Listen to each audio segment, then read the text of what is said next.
So, Skeet, right off the bat, I got to ask you, what drew you to the film Blood? Why did you want to do it? I mean, before I even opened the script, Brad Anderson and Michelle Moynihan, it just the I love his films. I love her films. But then once I started reading it, I was blown away. There are many aspects to it. It's kind of genre defying in a way, and to me, it was really a family drama, and I completely get behind both sides of the drama. And to me, that's when good stuff happens, when an audience can get behind both sides and pull for both sides and be torn. Gotcha. Do you feel more comfortable in like the horror genre? Because I feel like that's kind of what made you. And I feel like you really do well in those kind of movies. It's funny, I haven't really done many of them. I did Scream. The Craft is arguably a horror film. I've Another one I did for a friend. I don't feel like I've done a ton of them, but I don't know. I feel more comfortable in period pieces to some regard, but I do. I don't. I kind of like all the genre. I just like storytelling, and I don't really sit down and think about next moves or anything. Whatever story kind of moves me, and if I can find a way to be a part of it, then I jump on board. Speaking of period pieces, I was talking to my old roommate from LA, and I was like, I'm talking to Skeet Ulrich, and I can't not ask him about two movies that I think if they were made like 20 years like earlier, they would have been like much bigger deals. Would be Ride with the Devil and the Newton Boys. Like, how much do you enjoy like the Western period pieces and stuff like that? Those were a blast. I don't know how many. I mean, maybe James Cameron shoots this way now, but like Newton Boys was a 6 month shoot, rehearsal shoot. Aang's movie Ride with the Devil was 7 months. So they were massive time commitments, but just so much fun.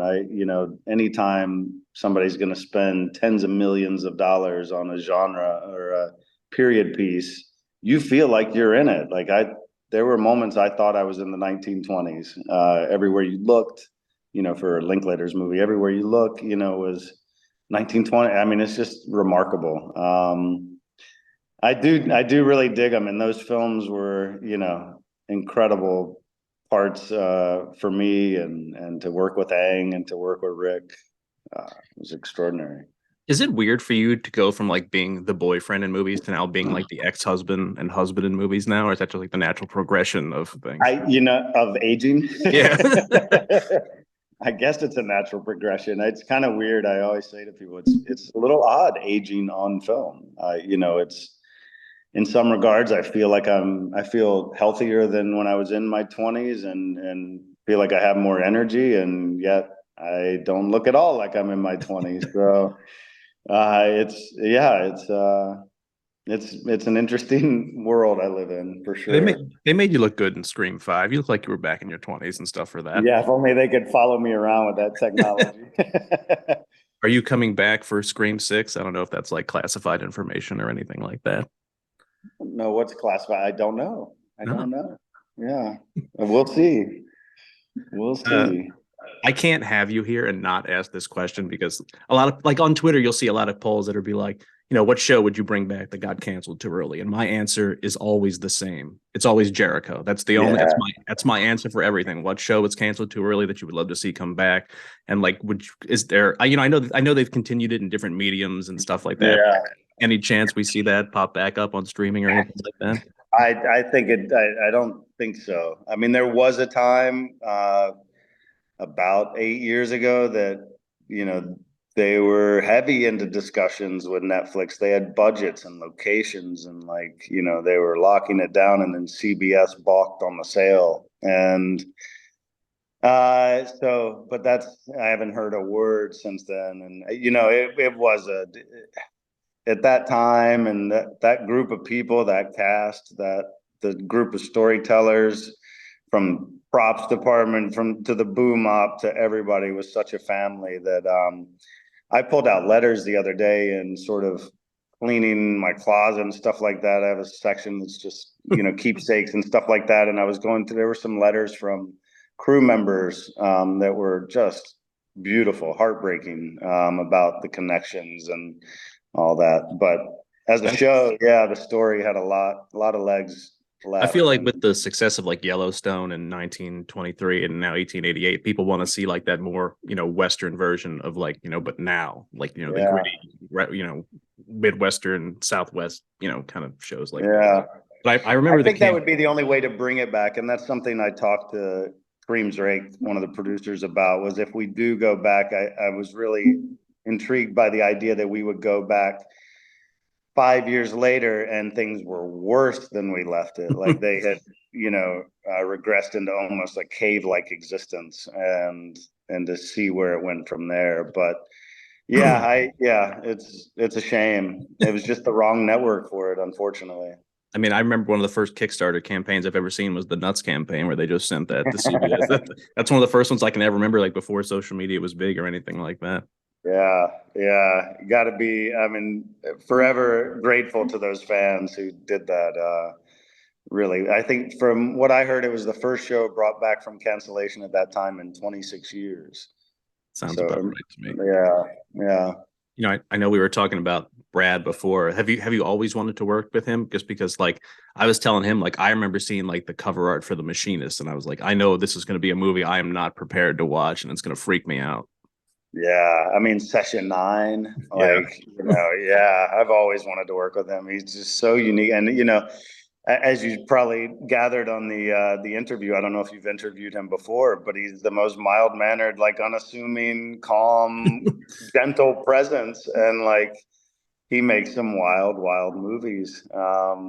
He's so smart. Yeah, I've always wanted to work with him. That was the first time I talked to him yesterday, and my wife was like, "What is he like?" I was like, "He talks a lot," which is weird because a lot of people I talk to have very little to say, and he has a lot to say, and I appreciated the back and Yeah, forth between the two of us. Getting yeah. getting to work with Finley, who played Owen in the movie, and Skyler. Were you surprised at how well they did for how young they actually are? Because I don't think they missed a beat when I was watching. They are extraordinary actors.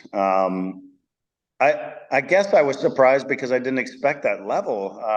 But really quickly I learned these kids got it going on. Like they really, really are performers, and it's their movie, and I thought they carried it beautifully.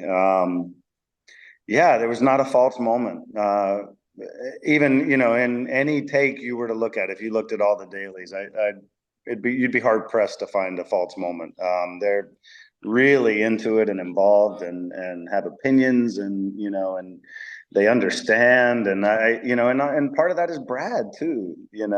His ability to treat them like human beings and not like child performers, but like human beings, and give them that respect. And I witnessed it. He's, you know, their connection was key, and that's a lot of him.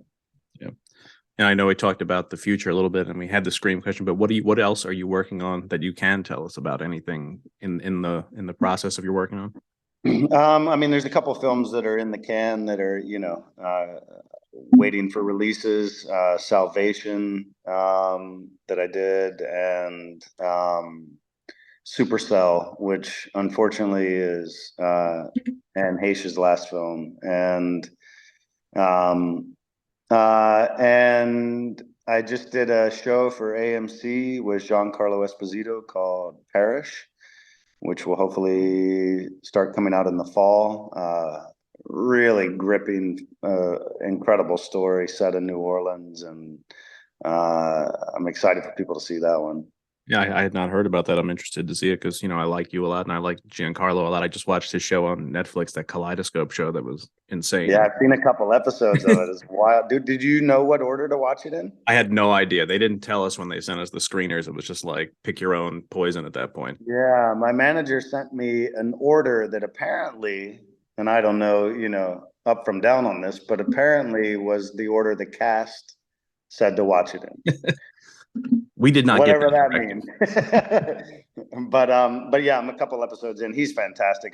Years and years ago, like 31 years ago, I was a student at NYU under David Mamet and William H. Macy, and he was doing a play at their theater and came in and guest taught a couple classes, and then watching him just rip up the stage in this play called Distant Fires that he won the Obie for. I was mesmerized and like a fan ever since. And so when this came along, it wasn't an offer. I had to, audition for it and everything. And the fact that I got to do it with him was just, I mean, it was like coming full circle, and the chemistry between us was incredible. So No, that's awesome. I can't wait for it. That's everything I've got for you today, Skeet. I appreciate you taking the time to sit down and talk with me. I really appreciate it and can't wait to see what you do next.